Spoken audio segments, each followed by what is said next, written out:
La luna deslumbrante asoma entre los árboles. La oscuridad de la noche lo inunda todo. Y una tenue niebla comienza a aparecer. Adéntrate en el bosque. Busca el árbol viejo. Siéntate a su lado. Ponte cómodo, cierra los ojos y escucha la historia que traen hasta ti las criaturas de la noche. Bienvenidos. Estos son los cuentos del bosque oscuro.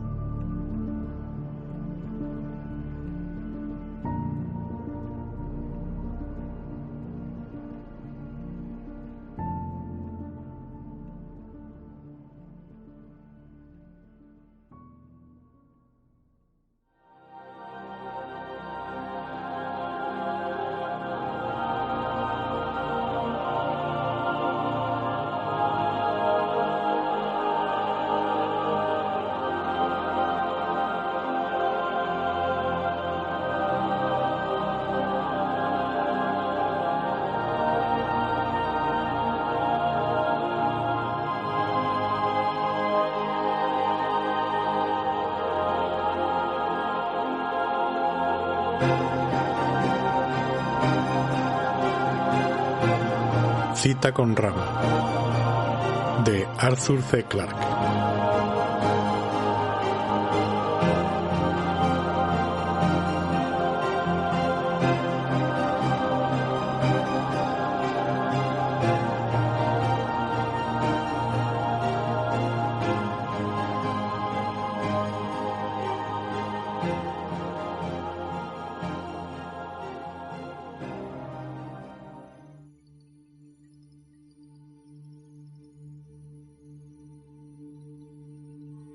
Capítulo 16. La bahía de Kealakequa. Como usted sabe muy bien, doctor Pereira, dijo el embajador Bose en un tono de paciente resignación, pocos de nosotros pueden preciarse de poseer sus conocimientos sobre meteorología matemática. Así pues, le ruego que se compadezca de nuestra ignorancia. Con mucho gusto, respondió el exobiólogo, con descaro y sin molestarse en refutar la última frase. Puedo explicárselo mejor diciéndoles qué ocurrirá en el interior de Rama muy pronto. Ahora mismo la temperatura está a punto de aumentar, mientras la vibración del calor solar penetra a través de la corteza. De acuerdo con la última información recibida, ya está por encima del punto de congelación. El mar cilíndrico empezará a descongelarse y, a diferencia de los cuerpos de agua en la Tierra, se derretirá desde el fondo hacia arriba. Esto producirá algunos efectos extraños, pero a mí me preocupa mucho más la atmósfera. En tanto la atmósfera se calienta, el aire en el interior de Rama se expandirá y tratará de levantarse hacia el eje central. Y este es el problema. A ras de suelo, aunque aparentemente estacionario, el aire comparte en realidad la rotación de Rama, más de 800 km por hora. Mientras se eleva hacia el eje, tratará de conservar esa velocidad y, por supuesto, no lo logrará. Como resultado se originarán violentas ráfagas de viento y turbulencias. Estimo velocidades de 200 a 300 km por hora. Algunas veces en la Tierra ocurre algo similar. El aire caliente del Ecuador, que comparte la rotación de 1600 km por hora de la Tierra, se encuentra con lo mismo cuando se levanta y sopla hacia el norte y el sur. Ah, sí, los vientos alisios. Lo recuerdo de mis lecciones de geografía. Exactamente, Sir Robert. Rama tendrá vientos alisios de suma violencia. Creo que durarán unas pocas horas y que luego se restablecerá alguna especie de equilibrio. Entretanto, yo aconsejaría al comandante Norton que evacúe el lugar lo más pronto posible. Este es el mensaje que propongo enviar.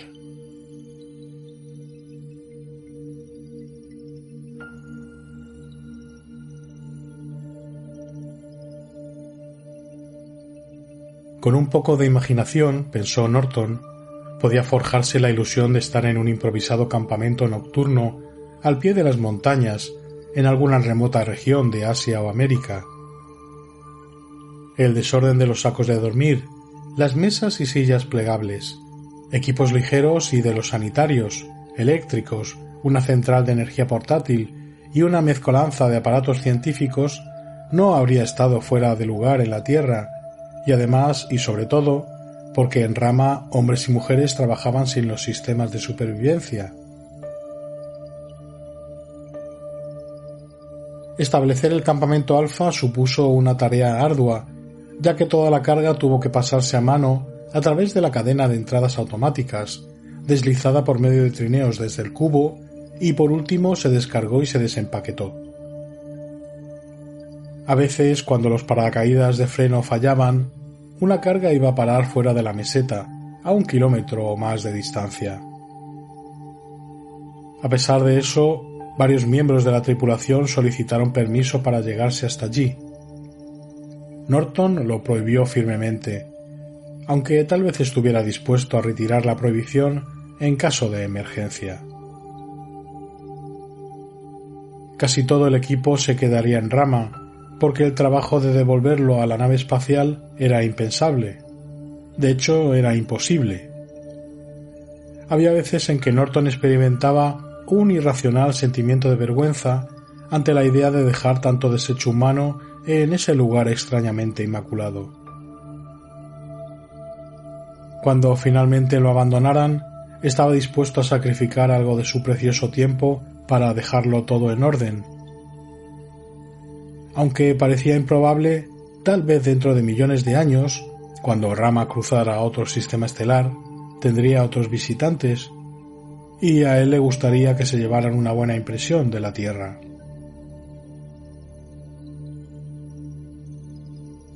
Entretanto, tenían un problema más acuciante. Durante las últimas 24 horas había recibido mensajes casi idénticos de Marte y la Tierra. Parecía una coincidencia extraña. Tal vez sus dos esposas habían estado compadeciéndose mutuamente, como solían hacer las esposas que vivían sanas y salvas en planetas distintos cuando se consideraba conveniente. De una forma algo mordaz, ambas le recordaban que, aunque ahora se había convertido en héroe, seguía teniendo responsabilidades familiares. El comandante tomó una silla plegable y salió del círculo de luz, internándose en la oscuridad que rodeaba el campamento. Era la única forma de asegurarse cierto aislamiento. Volviendo la espalda deliberadamente al organizado desorden, comenzó a hablar a la grabadora colgada de su cuello. Original para el archivo personal. Copias iguales para Marte y la Tierra. Hola, querida. Sí, ya sé que he sido un pésimo corresponsal, pero es que he estado ausente de la nave una semana. Aparte de una dotación reducida, estamos todos acampando en el interior de Rama, al pie de la escalera que hemos llamado Alfa. En estos momentos tengo 3 grupos explorando la planicie, pero el progreso es lento porque solo se puede ir a pie. Ojalá contásemos con algún medio de transporte. Me daría por satisfecho si dispusiera de algunas bicicletas eléctricas. Serían perfectas para este trabajo. Ya conoces a mi oficial médico, la comandante médico Ernst. Norton hizo una pausa, indeciso. Laura conocía a una de sus esposas, pero ¿a cuál de las dos? Mejor omitir esa última parte. Borró la última frase y prosiguió. Mi oficial médico, la comandante Laura Ernst, ha encabezado el primer grupo hasta el mar cilíndrico, a 15 kilómetros de aquí. Ha descubierto que es agua helada, tal como suponíamos, y seguro que no te gustaría nada beberla. La doctora Ernst dice que es sopa orgánica diluida y que contiene vestigios de casi todos los compuestos de carbono que uno pueda nombrar, además de fosfatos, nitratos y docenas de sales metálicas. No hay la más mínima señal de vida, ni siquiera microorganismos muertos. De modo que todavía no sabemos acerca de la bioquímica de los ramanes, aunque probablemente no era muy distinta de la nuestra. Algo había rozado ligeramente sus cabellos. Había estado demasiado ocupado para pensar en cortárselo, y tendría que hacer algo al respecto antes de volver a ponerse un casco espacial.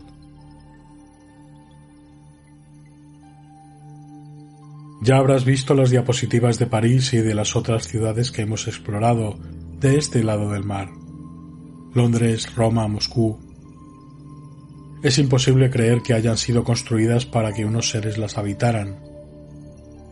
París parece un gigantesco depósito. Londres es una colección de cilindros unidos por cañerías que conectan con lo que evidentemente son centros de bombeo.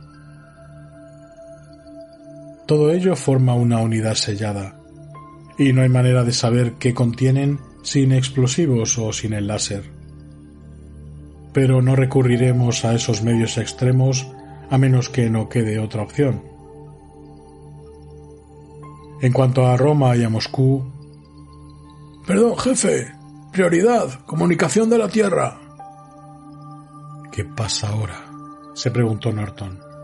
¿Es que uno no puede disponer de unos minutos para dedicarse a sus familias?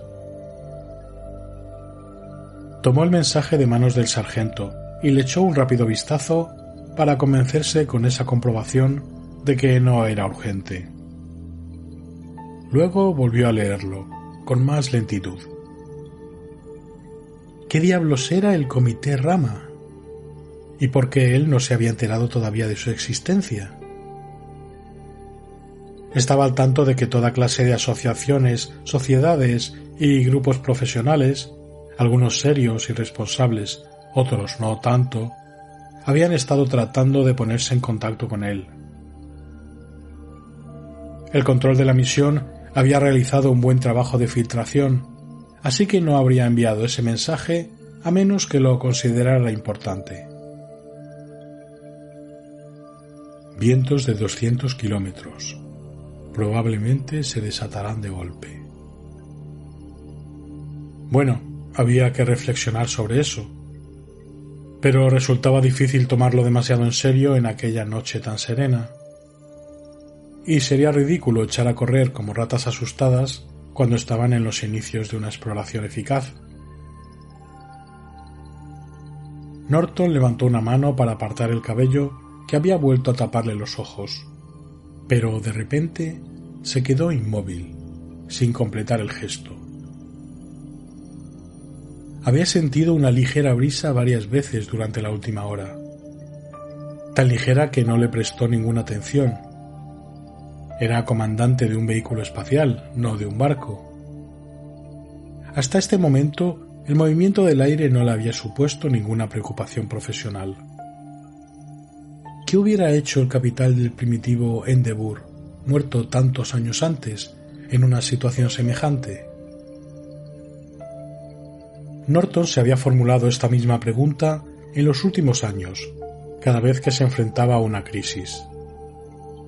Era su secreto, un secreto que jamás había revelado a nadie. Y como la mayoría de las cosas importantes de la vida, había acontecido de forma accidental. Hacía varios meses que era capitán del Endeavour, antes de caer en la cuenta de que con ese nombre también se conocía uno de los barcos más famosos de la historia. En realidad, durante los últimos 400 años, había habido una docena de Endeavour en el mar y 2 en el espacio. Pero el antecesor de todos ellos era el barco carbonero Whitby de 370 toneladas, con el que el capitán James Cook de la Marina Real Británica viajó por el mundo entre 1768 y 1771. Aunque al principio aquel tema apenas le interesaba, Pronto se convirtió en una curiosidad absorbente, casi en una obsesión, y Norton empezó a leer todo cuanto pudo encontrar respecto a Cook. Se convirtió tal vez en la principal autoridad mundial sobre el más grande explorador de todos los tiempos, que se sabía de memoria pasajes enteros de los diarios. Aún le parecía increíble que un hombre hubiera hecho tanto a partir de unos medios tan primitivos. Pero Cook no había sido solamente un óptimo navegante, sino también un científico y una persona de gran humanidad, y ello en su época de brutal disciplina. Trataba a sus hombres con bondad, lo cual era inusitado, pero lo increíble era que se conducía de la misma forma con los aborígenes, a menudo hostiles, de las nuevas tierras que descubría. El sueño íntimo de Norton, un sueño que sabía que nunca conseguiría llevar a cabo, era repetir por lo menos uno de los viajes de Cook alrededor del mundo. Para empezar, aunque fuera una aproximación limitada, que por cierto habría dejado atónito al capitán Cook, en cierta ocasión pilotó una órbita polar directamente sobre la región conocida con el nombre de Gran Barrera de Arrecifes.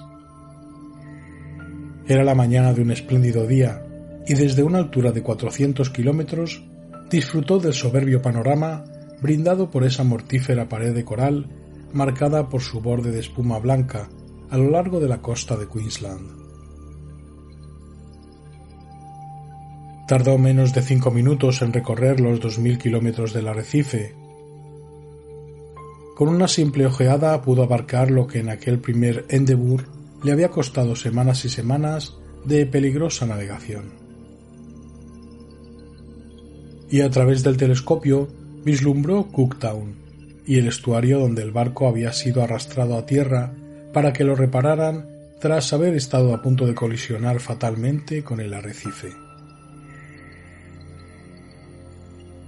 Un año más tarde, una visita a la estación de rastreo profundo del espacio, en Hawái, le deparó una experiencia aún más memorable. Subió al rastreador acuático para que lo condujeran a la bahía de Kealakekua, y mientras pasaban rápidamente frente a los yermos riscos volcánicos, experimentó una emoción tan honda que le sorprendió y hasta le desconcertó. El guía condujo a su grupo, formado por científicos, ingenieros y astronautas, hasta el brillante pilón de metal que reemplazaba un monumento anterior, destruido por el gran tsunami del 68. Avanzaron unos cuantos metros a través de la lava negra y resbaladiza hasta donde estaba enclavada una placa de dimensiones reducidas en la orilla del agua. Pequeñas olas rompían contra ella, pero Norton apenas lo advirtió cuando se inclinó para leer las palabras grabadas. Cerca de este lugar murió el capitán James Cook, el 14 de febrero de 1779. La lápida original fue dedicada el 28 de agosto de 1928 por la Comisión Cook del Sesquicentenario y reemplazada por la Comisión del Tricentenario, el 14 de febrero de 2079.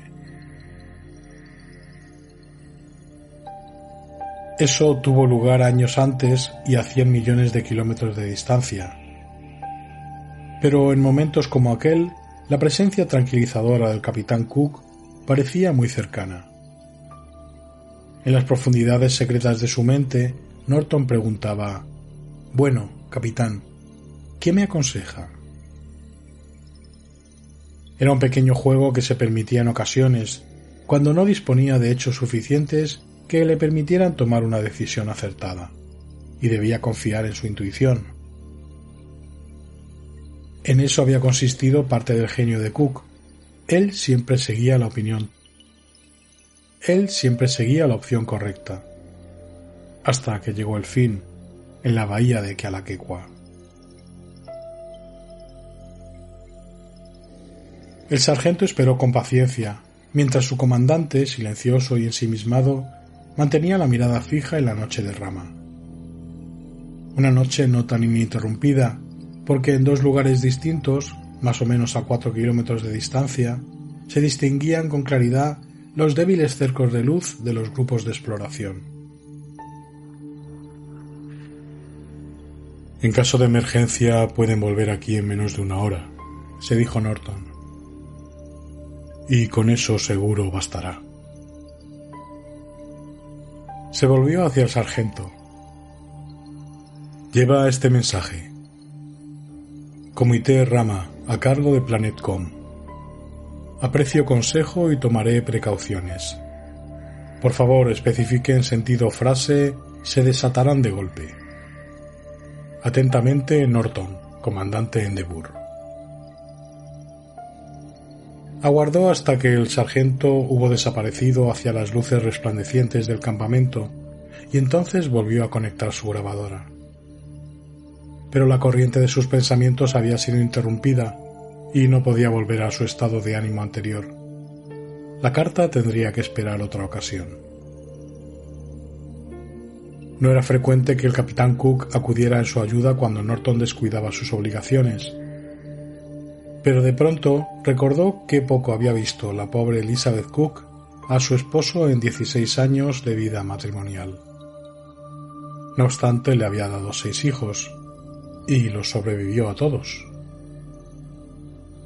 Sus 2 esposas, que nunca se hallaban a más de 10 minutos de distancia a la velocidad de la luz, no tenían ningún motivo verdadero para quejarse.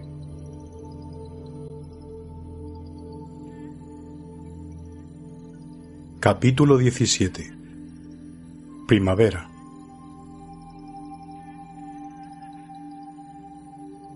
Durante las primeras noches en Rama no había sido fácil dormir. La oscuridad y los misterios que ocultaba eran opresivos, pero aún más perturbador resultaba el silencio. La ausencia total de ruidos no es una condición natural. Todos los sentidos humanos requieren de un estímulo, y si se los priva de él, la mente fabrica sus propios sustitutos. Y así, muchos de los que allí durmieron después se quejaron de haber oído ruidos extraños y hasta voces, obviamente ilusorias, ya que aquellos que habían permanecido despiertos aseguraban no haber oído nada. La doctora Ernst prescribió un sencillo y eficaz remedio. Durante un periodo de descanso, el campamento sería arrullado por una suave y discreta música de fondo. Esa noche, sin embargo, la receta le pareció a Norton poco efectiva. Se mantenía tenso y aguzaba los oídos hacia la oscuridad, y sabía bien por qué estaba escuchando. Pero aunque una débil brisa acariciaba su rostro de vez en cuando, no captaba ningún rumor que pudiera ser el provocado por un viento que se levantara en alguna parte de Rama. Tampoco los grupos de exploración informaron de nada insólito. Por fin, alrededor de medianoche, tiempo de la nave espacial, se quedó dormido. Siempre permanecía un hombre de guardia en el centro de comunicaciones, por si se recibía algún mensaje urgente. No parecía necesario adoptar otras precauciones. Ni siquiera un huracán pudo haber sido el origen del ruido que despertó a Norton y a todo el campamento en un instante. Les pareció que el cielo entero se caía, o que Rama se había escindido y se separaba en 2 partes. Primero oyeron un crujido ensordecedor, y luego una larga serie de estallidos cristalinos, algo así como si estuviesen demoliendo 1.000.000 de casas de cristal.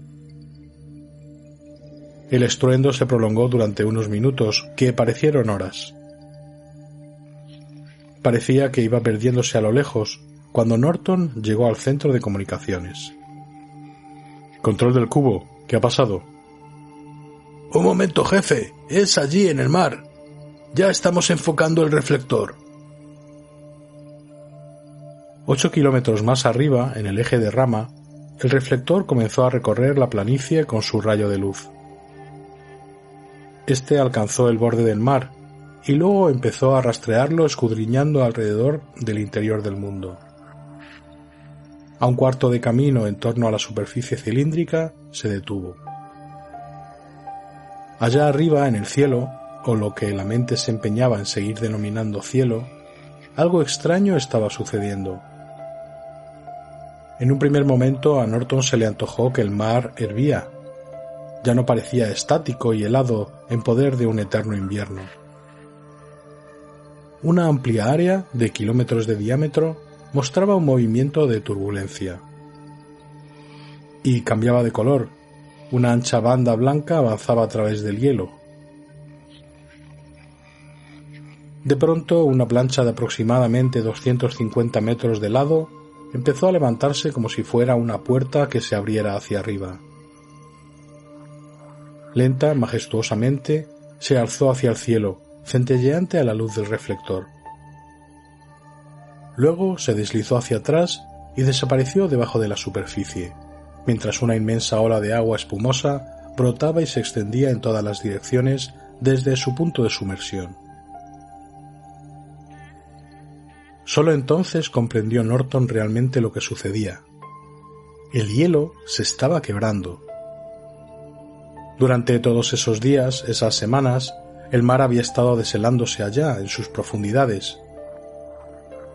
Era difícil concentrarse a causa del estruendo que aún lo llenaba todo y expandía sus ecos por el cielo, pero trató, no obstante, de hallar una razón para esa convulsión tan impresionante. Cuando un río o lago helado se deshelaba en la tierra, no ocurría nada comparable a aquello. Pero claro, era bastante obvio ahora que había sucedido. El mar cilíndrico se estaba deshelando desde abajo, a medida que el calor solar se infiltraba a través de la corteza de Rama, y el hielo convertido en agua tiene menos volumen. De modo que el mar había estado hundiéndose debajo de la capa superior de hielo, dejándolo sin apoyo. Día a día la tensión había ido acrecentándose, y ahora el banco de hielo que rodeaba el ecuador de Rama se derrumbaba, como un puente que pierde su pilar central. Se quebraba en cientos de islas flotantes que entrechocarían y se empujarían hasta que ellas también se derritieran. A Norton la sangre se le heló en las venas al recordar los planes de marcha para alcanzar Nueva York en trineo. El tumulto se apaciguaba rápidamente.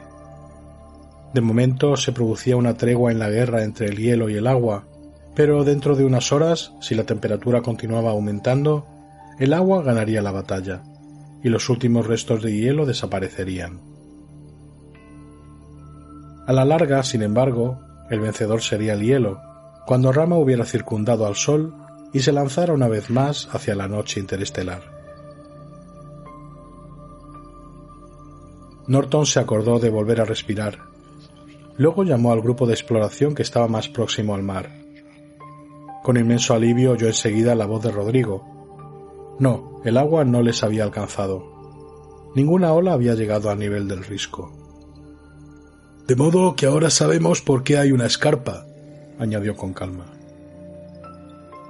Norton asintió en silencio. Pero eso lo explica, pensó, por qué la escarpa de la costa sur es 10 veces más alta. El rayo de luz del reflector prosiguió escudriñándolo todo. El mar recién despierto se iba calmando paulatinamente, y la hirviente espuma blanca ya no brotaba en su expansión de las masas de hielo flotantes.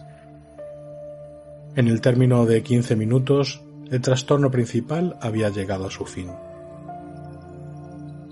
Pero Rama ya no estaba silencioso. Estaba despertando de su largo sueño, y una y otra vez se oía el estallido del hielo cuando un témpano chocaba con otro. La primavera ha llegado un poco tarde, se dijo Norton, pero el invierno ha terminado. Y se notaba la brisa, que cada vez era más fuerte. Rama había dado ya suficientes avisos. Era el momento adecuado para abandonarlo.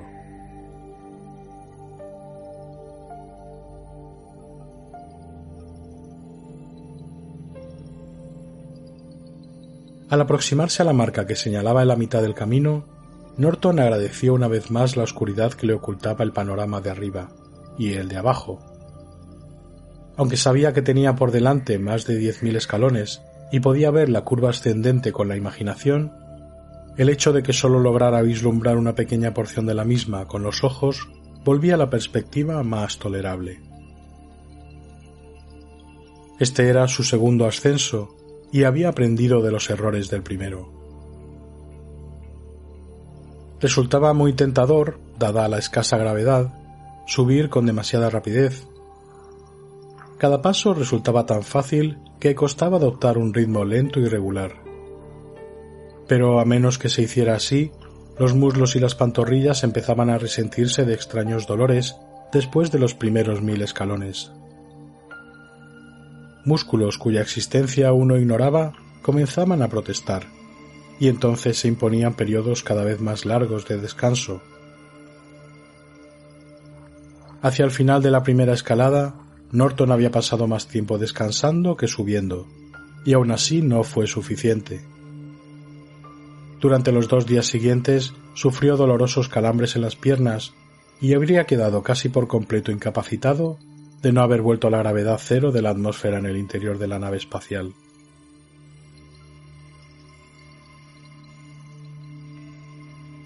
De modo que en esta segunda ocasión empezó a moverse casi con una penosa lentitud, como un viejo.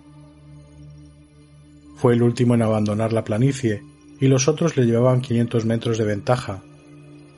Veía sus luces que ascendían por la invisible cuesta frente a él.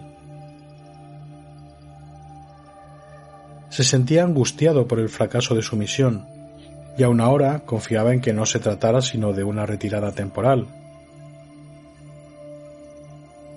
Cuando alcanzaran el cubo, quizá los trastornos atmosféricos hubieran cesado.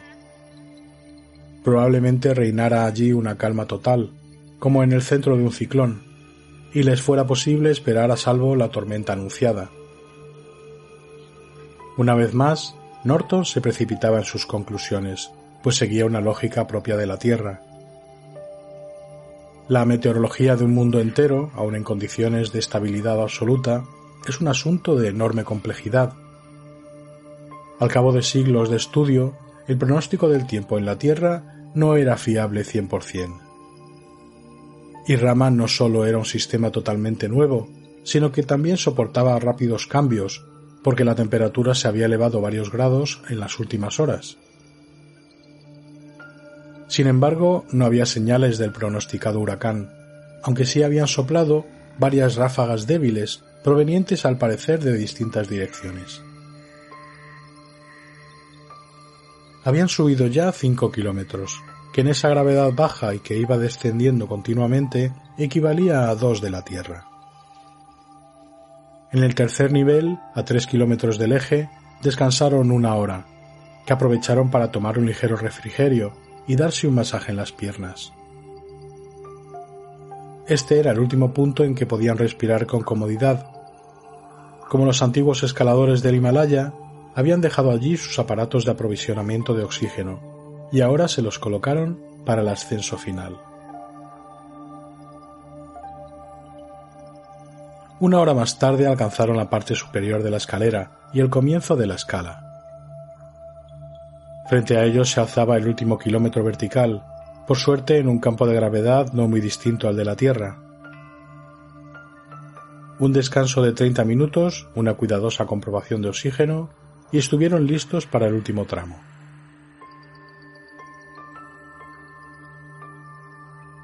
Norton se aseguró de que todos sus hombres marchaban delante de él, a distancias iguales de 20 metros entre ellos.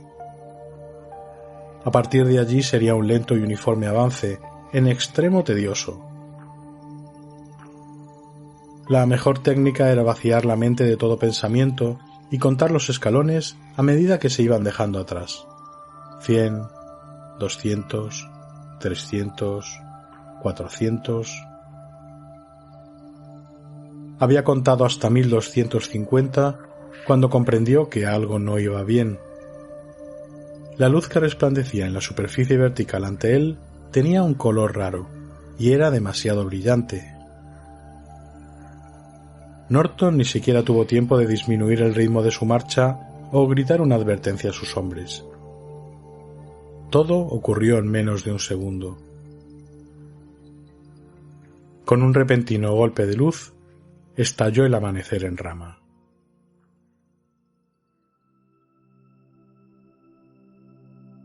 Capítulo 18. Amanecer. La luz era tan brillante que durante más de un minuto Norton se vio obligado a mantener los ojos fuertemente cerrados. Luego se arriesgó a abrirlos y miró por entre los párpados apenas entreabiertos a la pared que se hallaba a escasos centímetros de su cara. Parpadeó varias veces, esperó hasta que las lágrimas involuntarias se secaron y luego se volvió con lentitud para contemplar el amanecer. Apenas pudo soportar el espectáculo escasos segundos, después se vio obligado a cerrar los ojos otra vez. No era el resplandor lo que resultaba intolerable, podía acostumbrarse a eso, sino el impresionante espectáculo de Rama, visto ahora por primera vez en su totalidad. Norton había imaginado con exactitud qué debía esperar. No obstante, la escena lo dejó anonadado. Un temblor incontrolable se apoderó de su cuerpo. Sus manos apretaron el peldaño de la escala que aferraban con la violencia de un hombre que se está ahogando y se agarra al salvavidas. Los músculos de los antebrazos se le empezaron a agarrotar, al mismo tiempo que sus piernas, ya fatigadas por horas de ascensión continua, parecían aflojarse. De no haber sido por la baja gravedad, se habría caído. Luego se impuso su entrenamiento y empezó a aplicar el único remedio posible para el pánico. Manteniendo los ojos cerrados y tratando de olvidar el monstruoso espectáculo de su alrededor, empezó a aspirar el aire en largas y profundas bocanadas, llenando sus pulmones de oxígeno y despojando su organismo de las toxinas del cansancio. Pronto empezó a sentirse mucho mejor, pero no abrió los ojos hasta haber ejecutado una acción más. Necesitó de un supremo esfuerzo de la voluntad para obligar a su mano derecha a abrirse. Tuvo que hablarle como si fuese una criatura desobediente, pero al fin consiguió llevarla a su cintura, desprendió el cinturón de seguridad de su arnés y lo enganchó en el escalón más próximo. Ahora, sucediera lo que sucediere, ya no podría caer. Hizo varias aspiraciones profundas más. Luego, siempre con los ojos cerrados, conectó su radio. Confió en que su voz sonara tranquila y autoritaria cuando dijo: «Aquí el capitán. ¿Está todo el mundo bien?» Mientras nombraba a sus hombres uno por uno y recibía la respuesta, aunque temblorosa, de cada persona, fue recobrando confianza en sí mismo y autodominio. Todos sus hombres estaban a salvo y esperaban sus órdenes. Él era, una vez más, el comandante. «Mantened los ojos cerrados hasta estar bien seguros de que podéis soportarlo», dijo. «El espectáculo es abrumador. Si alguien siente que lo supera, que siga subiendo sin mirar atrás. Recordad que pronto estaremos en gravedad, así que cuidado con las caídas». Apenas era necesario puntualizar un hecho tan elemental a astronautas experimentados, y sin embargo Norton tenía que recordárselo a sí mismo cada pocos segundos. El pensamiento de la gravedad cero era una especie de talismán destinado a protegerlo de todo daño. Dijeran lo que dijeran sus ojos, Rama no podía arrastrarle a la destrucción precipitándolo a la planicie, 8 kilómetros más abajo. Se convirtió en una urgente cuestión de orgullo y propia estima el abrir los ojos una vez más y contemplar el mundo que le rodeaba. Pero primero debía controlar su cuerpo. Soltó las dos manos de la escala y pasó el brazo izquierdo por debajo de un peldaño para mantener el equilibrio. Abriendo y cerrando los puños, esperó hasta que los calambres musculares remitieran. Cuando volvió a sentirse cómodo, abrió los ojos y con lentitud se dio la vuelta para enfrentarse con Rama. Su primera impresión fue que se hallaba ante un mundo azul. El resplandor del cielo no podía confundirse con el que difundían los rayos solares. Más bien se diría que era producido por un arco eléctrico. De modo que el sol de Rama, reflexionó Norton, debe ser más ardiente que el nuestro. Eso interesaría mucho a los astrónomos. Y ahora, por fin, entendía para qué servían aquellas misteriosas zanjas o fosos, el valle recto y los otros 5 iguales a este. Se trataba nada menos que de gigantescas fajas luminosas. Rama tenía 5 soles lineales, simétricamente dispuestos en torno a su interior. Desde cada uno se proyectaba un ancho abanico de luz a través del eje central para reflejarse en los rincones más alejados del mundo. Norton se preguntó si habría un interruptor que funcionara para producir un ciclo de luz y oscuridad alternadas, o si este era un planeta de perpetuo día. Mirar con demasiada fijeza esas cegadoras barras de luz de nuevo le dañaba los ojos. No lamentó tener una buena excusa para volver a cerrarlos. Solamente entonces, cuando casi se había recobrado de su conmoción visual inicial, pudo aplicarse a resolver un problema mucho más serio. ¿Quién o qué había encendido las luces de Rama?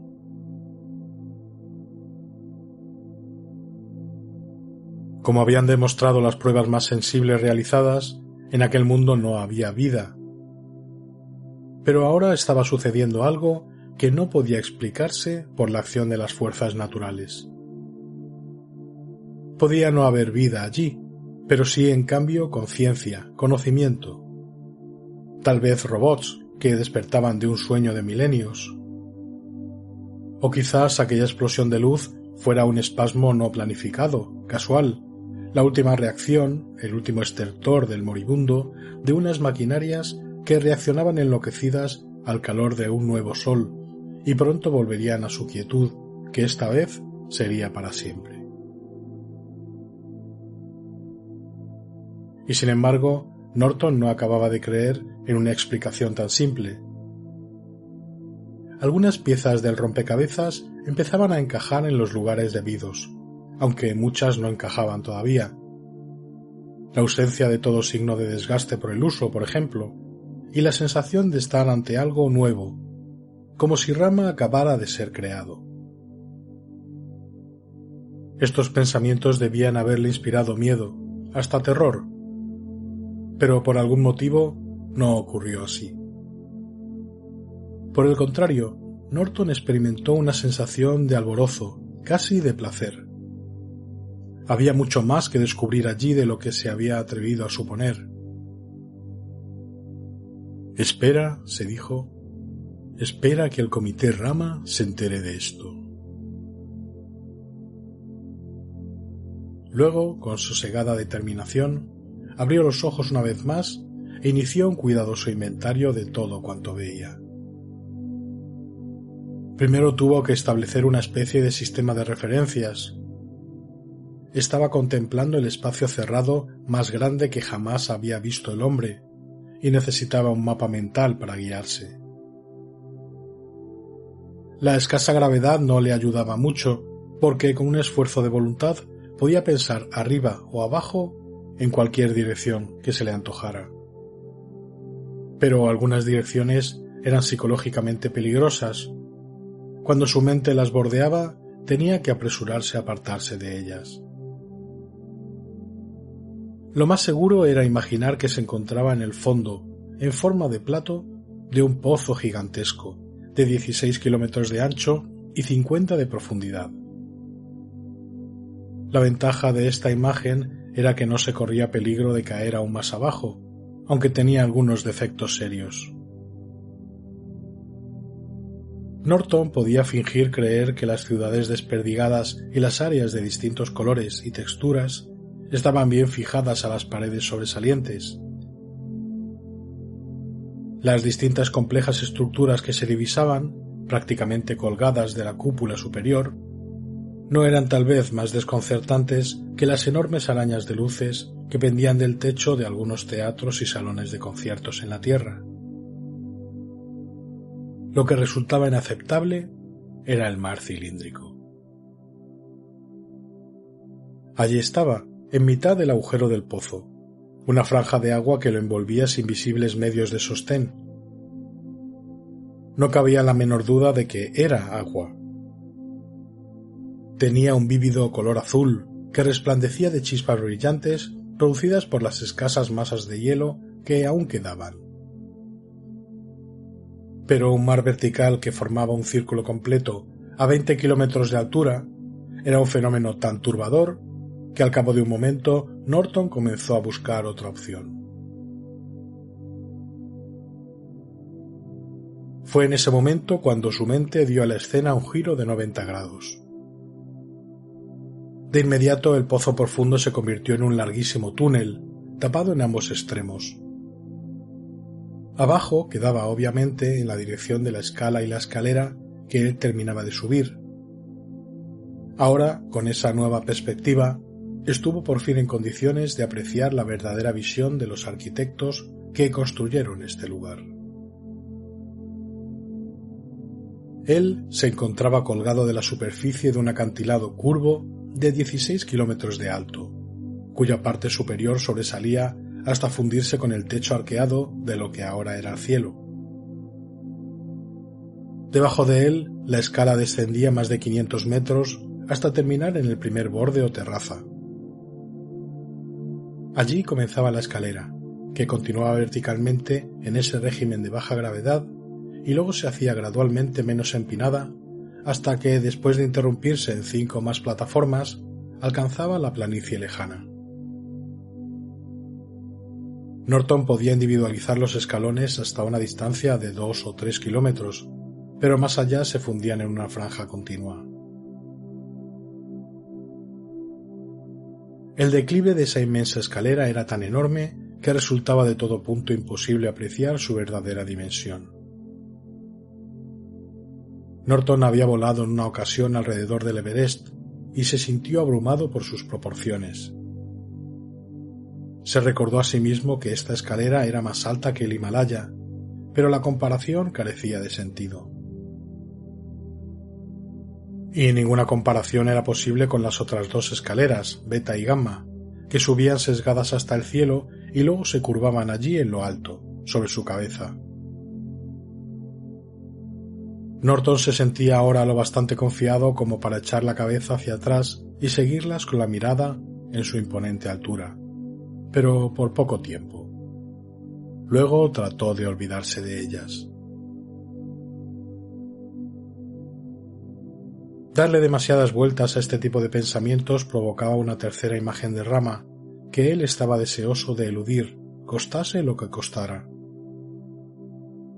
Este era el punto de vista según el cual Rama parecía una vez más un cilindro vertical o pozo, pero ahora él se encontraba en la cúspide, no en el fondo, como una mosca que anda patas arriba por un techo arqueado y tiene abajo un abismo de 50 kilómetros. Cada vez que notaba que esa imagen trataba de ocupar su mente, necesitaba apelar a toda su fuerza de voluntad para no aferrarse a la escala, para no caer en un pánico insensato. Estaba seguro de que con el tiempo todos esos temores disminuirían. El prodigio y la rareza de Rama harían desaparecer lo que tuviera de terrorífico, al menos en la mente de hombres entrenados para hacer frente a las realidades del espacio. Tal vez alguien que nunca hubiera abandonado la Tierra, que no hubiera visto las estrellas a su alrededor, no podría soportar este espectáculo sin enloquecer. Pero si existían hombres capaces de hacerlo, se dijo Norton con ceñuda determinación, estos eran indudablemente el capitán y la tripulación del Endeavour. Consultó su cronómetro.